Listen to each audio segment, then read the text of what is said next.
Hello. Welcome, Hello. welcome. Welcome to the podcast MFMF. I'm Lachey. And I'm Kenneth Hughes. And we are here to talk about real talk, MFMF, mothers and fathers. Mentally fighting. And I commend my wife for making that topic because, again, it covers a lot of great topics for mothers and fathers that are mentally fighting. Yes. Because we were mentally fighting of something, a relationship, marriage, parenting. And the reason why we decided to talk about mentally fighting, because right now we're on a journey in our life that we're mentally fighting to keep ourselves in a healthy place with the tragic loss of our son, Kenneth Hughes. And I don't even know if I want to say tragic, because I believe, yes, it was a tragic moment that happened, but where we at now, we're taking this pain and turning it into a purpose. And Absolutely. his life was well worth. Right. And again, for me, I'm not looking at the years I didn't have with him. I'm looking at the years I did have with him. But again, this is the reason why we're here today. It's because what inspired us to be here is because our son, Kenneth Hughes Jr., completed his life May 26, 2024.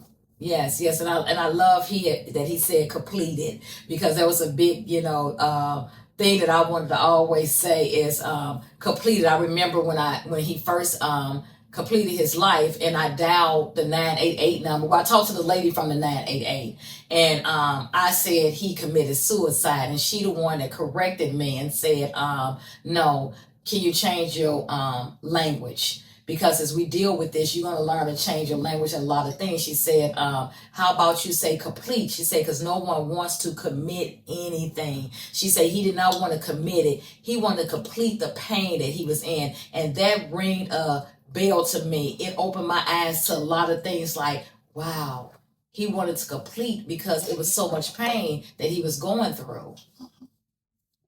And that pain can be so severe. And one thing, you can get away from, somebody's talking bad to you. You can turn off social media when it's getting bad. But one thing you can't get away from is your mind. Yeah. And that's why we're talking about mental illness and mental health today. I've been a paramedic for over 30 years. I've seen a lot of suicides, unfortunately. And it wasn't until my son completed his life that it opened my eyes to how this is affecting our community. Yeah, affected really bad. I remember you was telling when you really got diving into searching about the mental health, and we was trying to get away from the stigma. And I remember you went to go research some things, and you was telling me something about the stadium. Yeah. We were actually at a church event that my cousin invited us to, and there was several. Unfortunately, people who also had children that completed their lives. And this one lady made a fact. She said, imagine yourself being at a Cardinal baseball game at Busch Stadium. You got over 45,000 fans screaming, cheering for the Cardinals, having a great time, and then just out of a sudden, at the snap of your fingers, they were all gone. Because that's how many people we lost to suicide in the last 3 years. Wow. That was amazing. That was just like, to hear that kind of made us really dive into that we need to do some more seeking. We need to do some more searching to really find out what is going on within our community, within our country, within our nations. We need to really find out. So we went to go look at some facts. In fact, one, according to the World Health Organization, over 970 million people worldwide live with some form of mental disorder. That's roughly 1 in 8 people. Right. Fact 2. In the United States, nearly 1 out of 5 experience mental illness each year, and approximately 1 out of 25 with a serious mental illness that significantly impacts their ability to function. Fact 3, suicide is the second leading cause of death among people aged 15 to 29 globally. Every 40 seconds, someone dies by suicide somewhere in the world. Now that right there, that just broke my heart. That broke my heart. And we're talking about the age between 15 and 29, and our son was 25. 25. He was 25. He was about a month away from his 26th birthday. And I believe me, the day that we actually found our son, it hit me that this was spiritual warfare. We are in a battle. Yes. And that's when I came up with the topic. Enough is enough. Enough is enough. At spiritual warfare, we're fighting against principalities of evil, and we're losing. We have got to realize, we have got to come to the conclusion that this is a serious matter, and we need to deal with it. We do. And it wasn't until it hit home for us, and we're trying to prevent that from anybody else experiencing that. After that day, we both agreed that this means war. We agree. Yes, it means war, because our goal is, we, in the midst of our pain, we're pushing toward a purpose. And we have a purpose to, first of all, tell people about our story. First of all, to tell people that you see our glory, so it's time for us to tell our story. Yes, tell our story, because again, we're here for a purpose. And this, hopefully, you believe the same thing, that it's to inspire others as well to come to God. Because once we do come to God, and I'm not going to make this a whole big spiritual speech, but He's the answer. Yes. If it wasn't for God, we would not have gotten through this. Can't get away from that. And I'm sorry, I can't stop saying it, that if it wasn't for God, when we sought the Lord, He heard and He answered. That's why we trust Him. Because I know, just like our son, a tragic moment, a tragic situation hit him, that tragic situation that just hit us, with him completed his life, we can be right there next to him with that tragic situation that happened to us. And that's what took him in a place where he is at now, home with the Lord, is with a tragic moment hit him. But prior to that tragic moment hit him, let's go back and I'm going to have you talk about that. Things that he faced and he was going through prior to that tragic moment that hit him.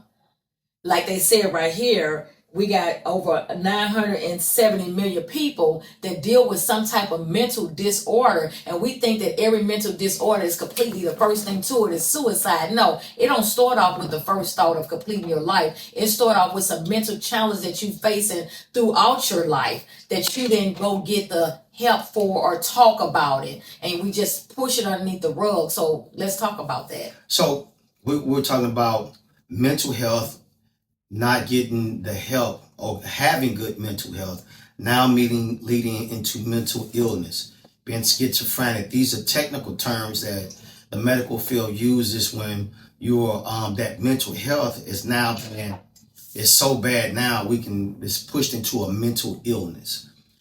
So our son Kenneth Hughes was a very vibrant young man. Mm-hmm.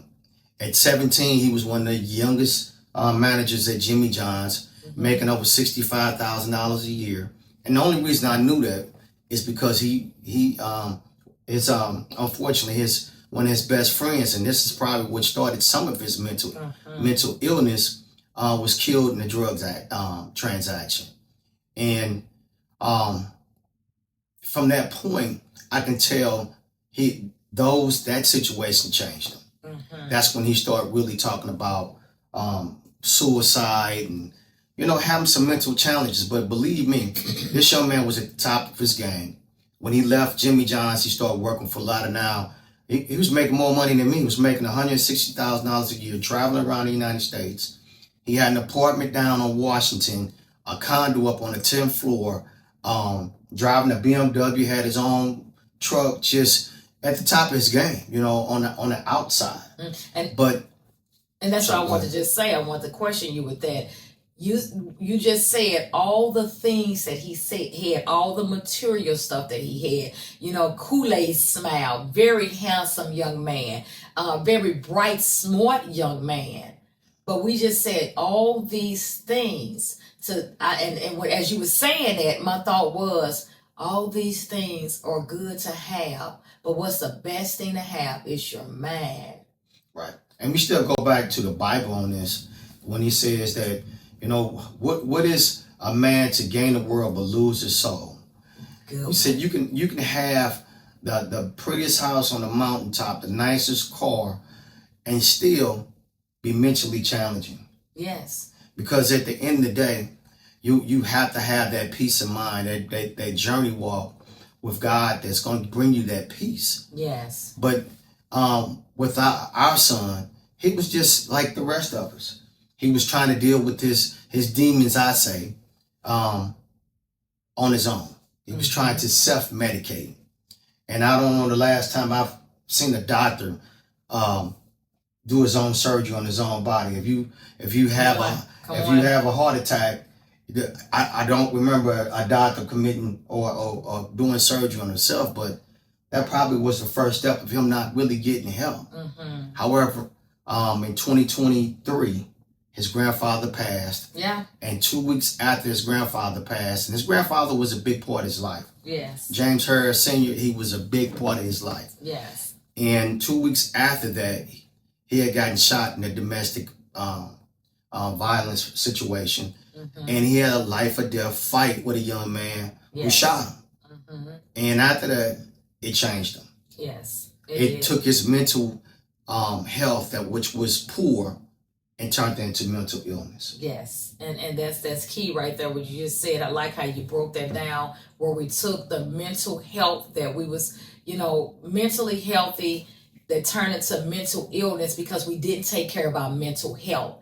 And I go back and I remember I was thinking about this, and I say, we think about a person that has cancer. It's different stages in cancer, and they got different stages. And if a friend come to you, if a loved one come to you and say, hey, I just found out I have stage 1 cancer, what are we going to do? Go get your treatment, go get your all the things you need to do so we can make sure it don't turn into the stage 3 or 4 cancer. That's normally what happened. Well, that's the same way I start looking at mental health. If you go to the doctor and they say you having some type of anxiety, you want to start taking care of those anxiety, ways that I can kind of stop the anxiety from coming on, breathe right, and meditate, and find ways that I can kind of help that anxiety. That can prevent you from going to those next steps, because it's steps of mental illness. It's steps. By him seeing his friend his young best friend get killed, grandpa passed away, him getting shot. All these were steps to going into some mental illness because we didn't take care of the mental illness when it first started. Okay. Let me ask you this, because this is, I think, part of our title, Mothers and Fathers Mentally Fighting. Mm-hmm. But believe me, as a parent, there are situations where you feel like saying, mother, helpless. So how did you feel as a parent trying to help a child now, or grown man, going through, you seeing this transition of his mental health deteriorating so fast? How did that make you feel as far as how helping him? I felt helpless. I really felt helpless because this is a grown man. It's not like that baby that was first learning how to walk, and you see them walking and they fall down, and you get them back up and you kiss the boo-boo and you say, get up and try again. It wasn't the same as I saw him declining. It's like, what do I do? How can I help him? It was nice that I laid in a bed crying because I know I experienced hand on hand with him.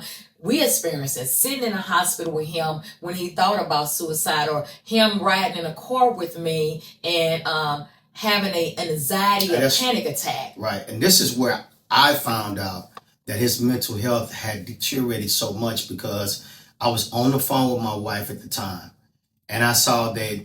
And we were having a conversation with Lil Kenny. He was on a 3-way. And usually when he starts to go into one of his anxieties, I had a speech. It was called the Kick You Back and Play speech. And it was all about, hey, get back in it. You gotta stay strong in this world. You gotta be tough. Son, you gotta get back up on your feet. Stop, being the victim, blah, blah, blah. And I had no idea that this was happening on the other end. Yeah. And my wife she was firsthand experienced this. Well, how was that experience? It was one of the worst experiences I could have ever experienced, not knowing that what do I need to do, because I saw him go into that panic attack where I knew that this is real. battling with emotions are real, because I saw him going from a calmness to just flying off the top where I thought he was about to jump out the car. And I had to pull over. And as we pull over, I sit in the car and he got out the car and I'm sitting there and all I can do is just pray to God and say, Lord, this is real. He is dealing with some really anxiety, dealing with his emotions that's uncontrollable at this point. And I saw that this is real. He can't control this. He can't control it. And at that time, that's when I said I dropped him off with his brother. And I told his brother, he had the gun in his car. I'm taking it. You keep it. You watch him. And I got in the car because at that time you was like 2 hours away. And I drove to where you was at. And I remember walking through that door and looking at you like, baby, this is real. He is going through something. We got to figure some things out. Right. And for me, going back, reflecting on that, my wife is very involved with our kids' lives, and as any mother would be, she was already struggling with my oldest son, baby mama's drama, but one of more importantly because she was also dealing with mental illness. She has not been diagnosed with schizophrenia or bipolar, but her actions for me being a paramedic for so long, it really reflected that. And it was constant phone calls back and forth trying to get our grandkids. She was going through it with that. We had another, my daughter, she was at that time pregnant, about to have a baby. So not only was, our son dealing with it, now I'm seeing my wife, who drove 2 hours after seeing this anxiety attack, arriving at my room in tears because seeing our son's mental health declining so fast, on top of all the other things that's going on. And again, as parents, this is why we came up with this topic, mothers and fathers mentally fighting. Mm-hmm. How can you explain that? How can you explain your mood at that time with all those things going on? I felt like I was a mother mentally fighting. I felt like that I was mother mentally fighting, not knowing where to turn to, what to do, what to say, because I didn't want to push him over the edge. I didn't want to say the wrong thing, and I tried to keep myself in a place where he didn't see me about to have a breakdown, because I was about to have a breakdown, because I'm like, okay, we have to do something about this. And so I felt like this podcast, MFMF, I felt like that MFMF, that mother mentally fighting on where to go next with this. Let me ask you a question, and this is, I think everybody's dealing with this. How did it make you feel when you told him to go to God, and with that not being enough? It made me realize that now that I sit back and look at it, at first that's all I had. That's all I had to give that's all I knew is to go to God. But now that we sat back and we did research and we realized that, yes, prayer changes things. But I heard a person say, and I can't remember who said it, maybe you can. They said some things you can pray out and some things have to be canceled out. Right. And that's what we're trying to really say. And even pastors, and we're gonna have our pastor on here. And let me also say a shout out to our pastor and our congregation, because Center. Yes. During that time of us losing our son, they have supported us 100% in our fight against this mental illness. Yes. And we know it's war. But I'm sorry, but going back, I'm just saying that when you tell your kids, and I know we're not the only one, go to God. Go to God, and you're steady saying that, and they're telling you it's not enough. I'm still struggling, and now we're stuck, or what to say next, or what to do. And you try to get them to help, but they're grown kids. This is not when they're 14, 15 years old, and you can make them go do it. They're 24, 25 years of age. It has to be their decision, and at this point. And you're telling them to go to God after that's not the solution. And don't get me wrong, I'm not saying God is not the solution. No, but when you're dealing with some mental challenges, we all know when you're dealing with that, you're thinking that nothing can help you. God can't help you. Your family don't love you. Nobody can help you. You feel like that you're in this all alone by yourself. No one is going through what you're going through. No one is experiencing what you're going through. This is just how they feel. This is how they feel. So that's why we decided to dive deep into educating ourselves more with joining the organization NAMI, joining the organization American Foundation for Suicide Prevention, and joining the other organization for Bridges. That's a good part of our life that's teaching us how to mentally help people behind the pulpit. And even our pastor would tell you, we're inviting people to the pulpit. Yes. Inviting them to receive God. And then we dropping them off. That's what we do. What happens when now Sunday, what happens through the Monday through Saturday? Mm-hmm. Yeah, you come up, we pray, we lay hands on them. They telling us they dealing with mental illness. They telling us they dealing with suicidal thoughts. Or not just suicidal thoughts. They saying that life is just so rough and life is so hard. You come up, you pray for them, you leave, they leave out that door, and guess what? Starts over again. They got to go back home to their own mind. So now our goal is to not just have them come to the pulpit to pray, because that's going to be number one. We'll never stop doing that. That's going to be number one. But besides, after that, resources. We started organizations with sharing hope. That's the first thing we did. It was probably even a month, I believe, after our son passed, and we did a round table at the church where we said, okay, let's bring people in and let's talk about what we just faced and what we just went through. Let's talk about the mind, the battlefield of the mind. Beware, battling with emotions are real. So that's what we want to do. We doing our part, but we got to ask other people to come in and join in with us as we do sharing hope and as we do NAMI and facilitate those classes so we can have resources to be able to give to other people. Because it's nothing worse than feeling completely helpless and watching your child decline. And for us, it was at a rate that was so fast, it was hard to see. Yes. It was hard to stop. Because guess what? We can't see mental. You can't see the mental battles that they're fighting in the inside.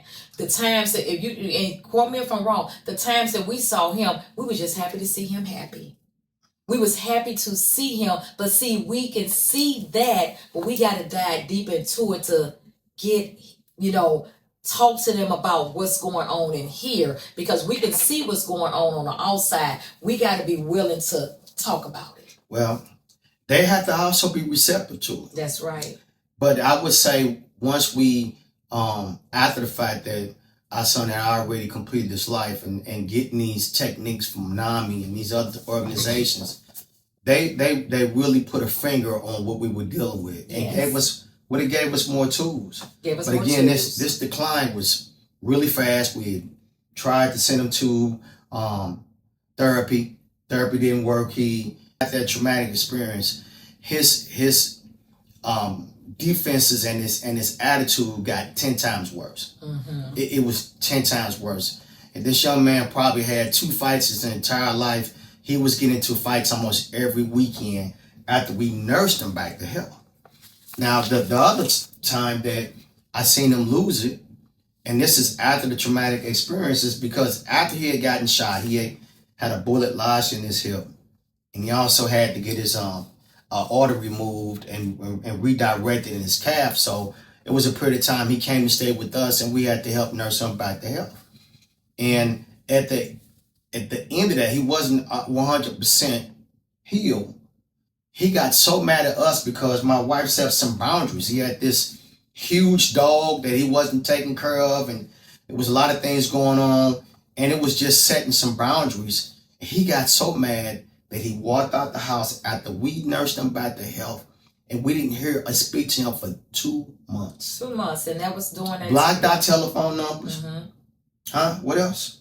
Oh yeah, and yes, that blocked the telephone number, took away his location from us, and that was during a time where he was dealing with his mental challenges and feeling like that that was I would say the trick of the enemy. Let me pull him away from these loved ones that's keeping him going. Yes. Let me pull him away, and it's so and that's what he said. Okay, I got him now. I can pull him away. But while he was here and he was going through healing himself, and I remember the doctor telling him that it was going to take him. That's why we say it was a very determined young man. Absolutely. The doctor told him it was going to take him maybe 3 to 5 months, 5 to 6 months to get himself back together, get back walking again. No, it took that young man maybe every bit of maybe 2 months. He went outside and he walked and he limped and he walked and he ran and he walked the steps and he got himself back together. A young man that you never would see him when you saw him. 9 times out of 10, you saw him with that Kool-Aid smile. Right. You saw him helping so many people. Mm-hmm. I'm talking about helping a lot of people. I go back and think about the day of the funeral. So many people coming up to us saying how Ken Jr. helped them. How, he paid for his best friend funeral $2,000. At 17 years At 17 years old. How he took a young lady off the street with her son and gave them a place to stay. And not talking about another young lady that she said just a month ago, he talked me out of completing my life. So these are things that you see, but we don't see that battle mental in the inside. And I want to back up. So the day of, and this is the topic that we're our title. How did it make you feel after nursing your son back to health, and he left the house madder than you and anybody in the whole world? How did it make you feel? It made me feel. It made me feel upset. It made me feel like, wow. And I think that made me go back to the title. Because I know mother and father's mentally fighting. I was like, mother. Yeah. And as parents, if you are not a parent, and maybe I'm just admitting to it, you will go through that during your time of being a parent when you're going to say, mother, I can't believe. Yeah. And again, feeling helpless for 2 months. Your son has blocked your number, knowing he's going through some mental challenges. You really feel like, he's ostracized himself. And guess what? We can't get in touch. When you're given over to your own mind and you are ostracized by yourself, that's when the devil, the enemy, is doing some kung fu on your brain. Yeah, and that's when prayer start coming in with us. Like I say, prayer changes things for us, because at that time we couldn't do nothing but pray. Because we didn't know his location. We didn't know, what was going on. So at that time, we had no choice but to pray at that time, because we saw some mental things going on, but we didn't see that it was coming to him wanting to complete his life. So we just, that's our main goal and purpose, is say, can we talk to them about signs that we saw? We want to have these episodes so we can say, hey, these are some signs to look out for that we didn't recognize while we was going through. Because in the midst of him going through dealing with his mental challenges, we was actually going through dealing with our mental challenges. What can we do to help? And I'm glad you said that. So while you're going through this, you feel depleted. I'm talking about as a parent. Yes. You feel depleted. You feel helpless as well. You're struggling with your own mental illness, because you're going, I'm dealing with so much. I have a child that I can see that's just declining so fast. Yes. And you're trying to get them to help, but you still have your everyday challenges. I did mention we had 4 of the kids, and with their life struggles as well, we're trying to help them with theirs on top of our own struggles.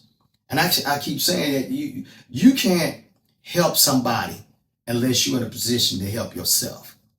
So in the midst of all that, you're still trying to do the things to keep your mental health good. Yes. Again, the three big ones, right? Spirituality, your physical, and your mental. You're trying to still get those things and keep those things in your life so you can support your kids and support your family. But again, we can't just ignore our mental health, because at the end of the day, the enemy is after not just one of us, they're after all of us. And you understand, if you're not under attack, maybe you're already where he wants you. But if you're going through everyday struggles like I know everybody is, you have to be able to keep your mental health and do the things that you need to do for yourself. See, we don't talk about that when we have a child that completed their life. How did their parents deal with that? Yes. How are they doing? Yes. What those things that led up to it. And now that this child has completed his life, what are we doing? Who is the enemy looking to get? What they say, death travels in threes. He's trying to consume 2 more people and get as many people on to complete their lives. This watch. Yeah, that's what I said. Not on this watch. This means war. It means can't have no more of my kids. And we're not going. We're going to go back my to family members, my loved ones. That's right. That's right. You can't have them, devil. That's right. You can't have them, enemy. Yes.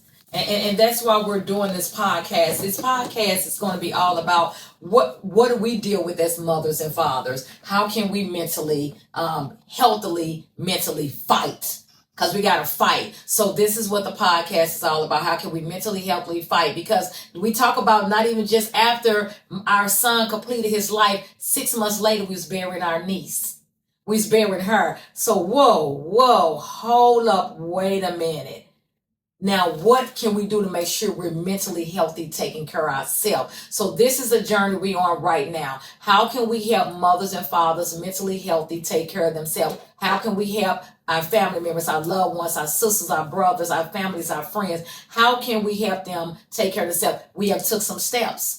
And so when we come back to our other episodes, we're going to be talking about this episode right here. You're just hearing about our story. We let you know why we're on this journey and the reason why we're doing this. So the next episodes that you're going to be watching, we're going to be talking about ways that you can mentally take care of yourself as you mentally fight with everyday life challenges. I'm glad you said that, because what are you doing?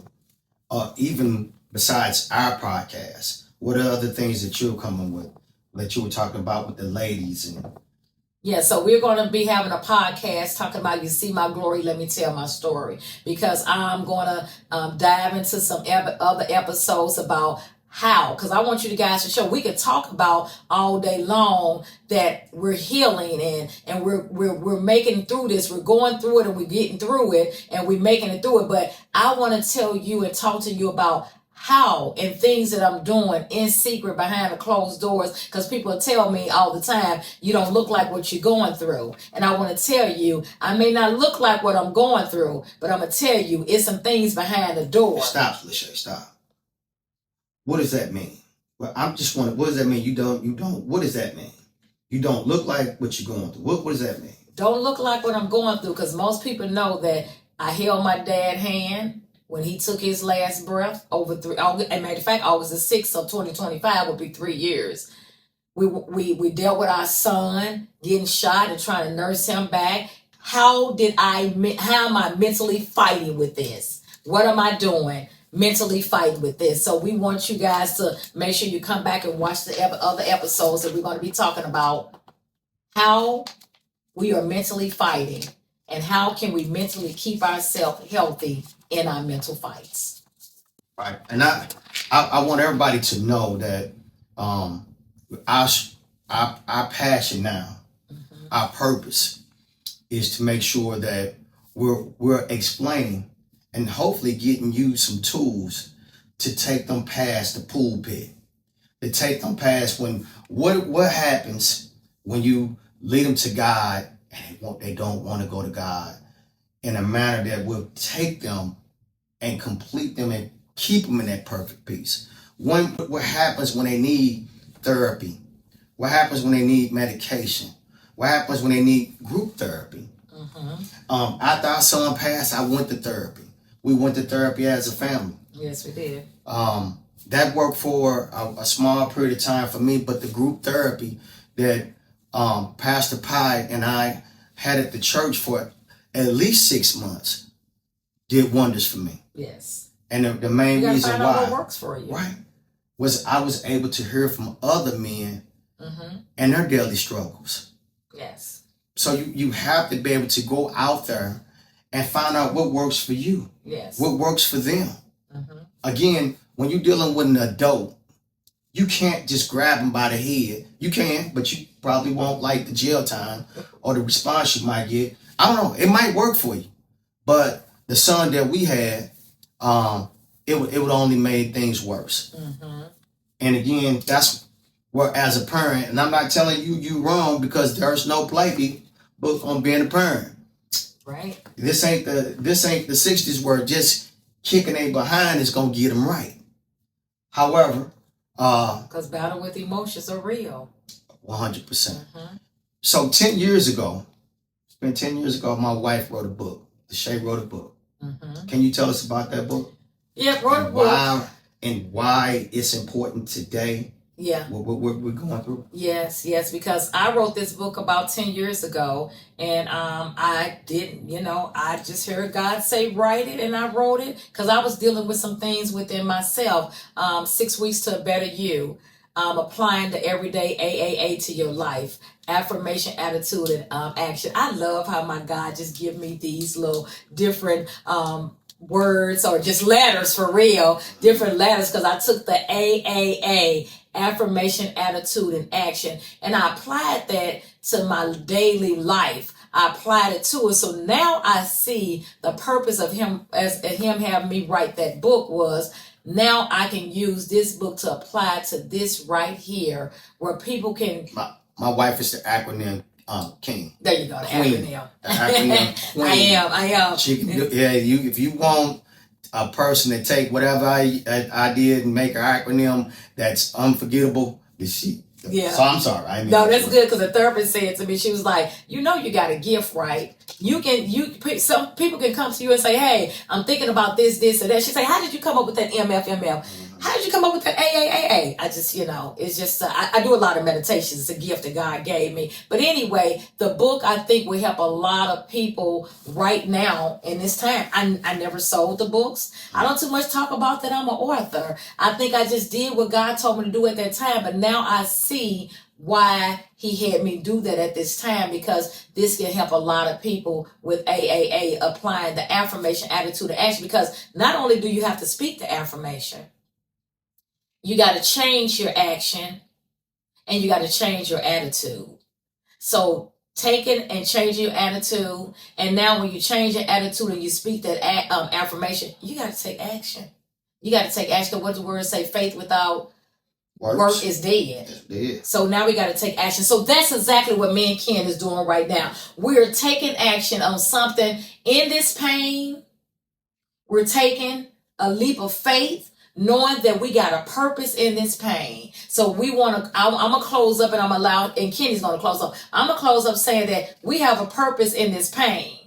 And the purpose in this pain is for us to make sure that we help other people, because God have helped us on this journey. Yes. It's some things behind the scene that you do not see that we do. And that's why you see our glory, and we want to tell our story. So that's why we saying MFMF, we're going to mentally fight this thing healthy. We're going to fight this thing with you, with each other. We made a commitment. I've been married to this man for 30 years. I've been married to this woman for 30 years. April the 26th made 30 years. And I even watched a Facebook Live, and I heard someone on Facebook say, not a YouTube, and she say her and her husband got a divorce after they lost their child. It wasn't a suicide. It's just something happened with their child and they lost it. We made a commitment, not only to God, but we made a commitment to ourselves that we're going to MF this thing together. We're going to MF this thing together. I like that. Yeah, let's do it. Come on, go. Yes, we're going to MF this thing together. And we challenge you guys today. I mean, we want you to join us against this mental illness. And mother and father's challenging. I mean, mental illness is real. But mother and fathers are mentally fighting with a lot of things. And we're going to cover a lot of topics. We just started with mental illness, but I want you to join us at war against the enemy. And we know for a fact we are fighting against a spiritual warfare. Yes, we are. And we have to be prepared with the proper tools. And there's more to it than just dropping them at the altar. Yeah. That's why Lachey wrote this book, and it's so meaningful, because now we're giving you the tools during the week, the daily tools that you need to talk to yourself positively, to have that positive attitude, to talk yourself out of this mental depression, to bring your mind back to a state of a good point. Yes. But it's a daily thing. It's a daily thing. It don't just happen on Sunday. You got to wake up on Monday, Tuesday, Wednesday, Thursday, Friday, and Saturday saying, I'm more than enough. And repeat it again. And that's why her book is so important, to give you these daily tools to use to get your mind to a place where it can bring you back out. And don't get me wrong, the enemy is going to tug at you every day. There's going to be challenges, and sometimes those challenges seem unmountable. Yeah. But if I got God on my side, I can conquer all things. Not some things, but all things. But we got to have a daily walk. We got to have daily tools. We got to reach out and see if we need medicine or therapists or group meetings or what brings you back. Sometimes just going on a daily walk. Yes. Sometimes just getting up, getting into a deep state of meditation helps. But we're gonna discuss all those things. We're gonna talk about getting you those tools. But we have to commit one thing first. This means war. Yeah. And I mean it. When this book comes out, enough is enough. And I mean enough is enough. We've got to stop. We can't self-medicate. We've got to stop. We've got to realize that this is a huge thing in our community. Yes. And we got to face it. We got to face it. What are the stigmas, Shay? What are the stigmas that we have to get rid of? We got to get rid of black people don't commit suicide. We got to get rid of that. We don't deal with mental health. Do black people commit suicide? Oh yeah, we know that, don't we? And not just starting with our son. We experience it with a lot of other people but we just don't talk about it. We don't talk about it. It's one of those things like we know that our loved ones or someone may have committed suicide, completed their life. Why don't black people talk about it? It's a shame thing. You know, I heard the one lady say, and she said this, the one lady said that, you know, we was brought up, what goes on in this house stays in this house. What else? Yeah. Suicide is a selfish act. Therefore, when you hear that, the first thing you think to myself is that, you know what, since they did that, I have the right to ignore my feelings. I have the right to now put them aside because they did something selfish to me by taking it. How come they wasn't thinking about me before they took their life? And most of us do get angry like that. But when you do that, are you not being selfish? That's right. So we went to therapy as a family right after this tragedy happened. The first thing the therapist said, what did she say? Don't blame yourself. Or what did she say? She said, don't blame your son. Don't blame your son. He was in such mental pain. And understand, when your mind is going through something, it's real. That's why when you have dreams, you wake up sometime, you're terrified and shaken because your mind can put you in such a state. Whatever that you are consuming would take over you. And imagine a knife being in your arm. And you're in extreme pain, or in your chest, you're in extreme pain. Will you not pull this knife out? It's the same thing with mental illness. The same thing when you're having these suicidal thoughts. You're thinking that how do I get out of this pain? So much pain. You're trying to get away from that pain. Right. You can't escape your mind. When you go to sleep, guess what? Your mind is still on the attack. Sometimes more. When you're in your private time, you are under attack. And when you start slipping into this mental health, bad mental health, into mental illness, that's when your mind has taken over in a negative way. And remember, those negative mental thoughts release enzymes in your body that put you into a depressed state. Understanding that it's physical. mental now. It's just not physical. I mean, mental. It's physical. The mind has released, trying to fight against these things that you're fighting against, have released these endorphins in your body that's now put you into a state to now fight against it. Yes. But that now puts you into a depressed state. So when he took his life, he was truly not thinking about us. He was thinking about getting out of this pain more than everything, because he was suffering. Did I explain that right? You explained that very well. Very well explained. So this is where we at and why we're here. To educate not only ourselves, but as we educate ourselves, try to educate other people, because that's why we keep falling into this. And we're talking about us as parents and loved ones, who's caregivers, who's dealing with someone that's dealing with some type of mental illness. We want to make sure, as we continue to educate ourselves, and as we learn, we pouring that back out so you can educate yourself. And we can come together and, like I said, do this MF thing together. Let's mentally fight together. So we thank you guys for tuning in. And we just want to make sure that you click down below and you go ahead and subscribe to this channel. Subscribe to this channel, MFMF KL Hughes. And tune in with us so you can also see the rest of the episodes that's going to be coming out. And we're going to have some great topics. We're going to have some real talk. And we're going to engage in some conversations. If it's something that you guys want to talk about, you can go ahead and put it in the comments and say, hey, I would like to talk about this. I would like to talk about that. And we will do our best to try to talk about, because it's real talk. We want to have real talk. We want to have real talk, and we want to be able to, everybody to join in with us with this real talk. And parents, we're talking directly to you. We know there are struggles out there. We know our kids are, stuck in this social media. We know that we're going through jobs and divorce, and we're going through all these life struggles, and there's no help. Yes. And we're feeling helpless. And we know we got a schizophrenic child that, that's in our household that's not only suicidal but homicidal. And we don't know where to go get the help. We don't know what to do.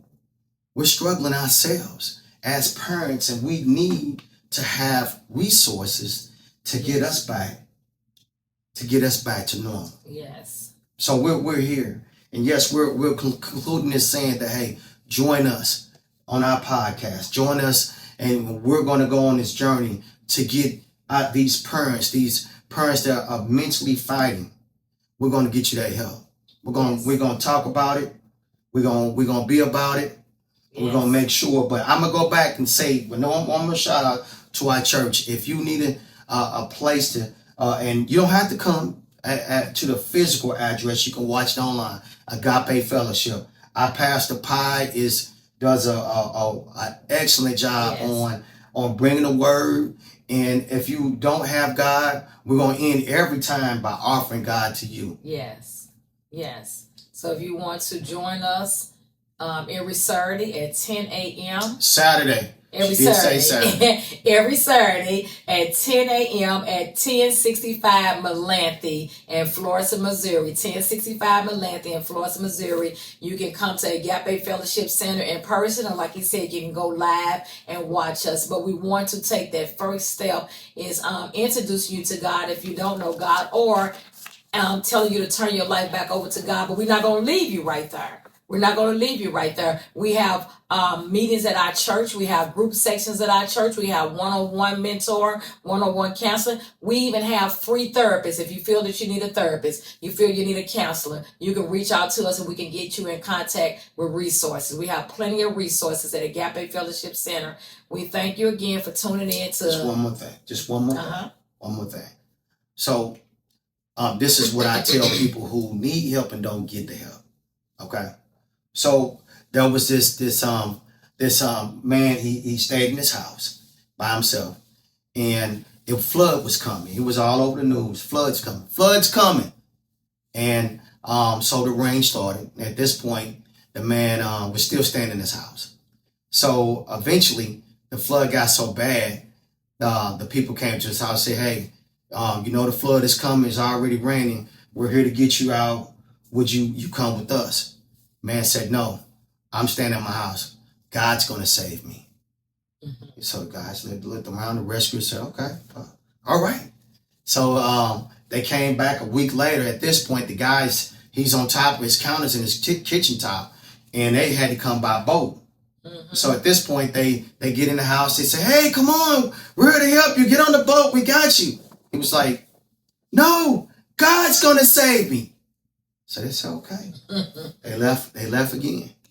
So the next time they came back, it rained so much, the guy is on top of his roof. They came by helicopter. Grab the line. Come on. We're here to save you.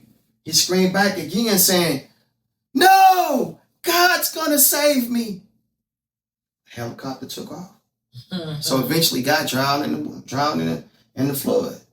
So he got to heaven and he got there and he ran up to God. He said, God, I don't understand. I was waiting for you to save me and you never came to save me. And God told him, said, no, I definitely came. The first time I came by foot, second time I came by boat, and the third time I came by helicopter. He said, did you think I was going to come myself? And I only say that to say that God gives us the opportunity. Yes, he does. That he's sending you help. He's sending you help. I like that. You hit it right on. He's sending you help. He done sent us. He sent us. He done sent us. He's sending you help. We're Are here. you going to receive it? We're here. We're here. I like that. Great, great, great, great. Are you going to receive the help that's coming your way? So we want to tell you right now, we're here for the help that you need. We can't help you with everything, but we have resources that we can lead you to. And so we're asking you right now to join this journey with us, to go right there and click that button, MFMF, KL Hughes, and join us with our next episode and take this journey with us and take the resources and take the help that's just been sent your way. That's right. And if you're having a mental episode, anxiety, and you need help, dial 988. 988. 988? Yes. 988. And then we're going to finish with that. We're going to finish with that. Dial 988. We love you guys. God love you too. And we love you too. And we tell you we are here. Yeah. We're going to do this MF thing together. This MF together. Mothers and fathers. Mentally fighting. See you guys later.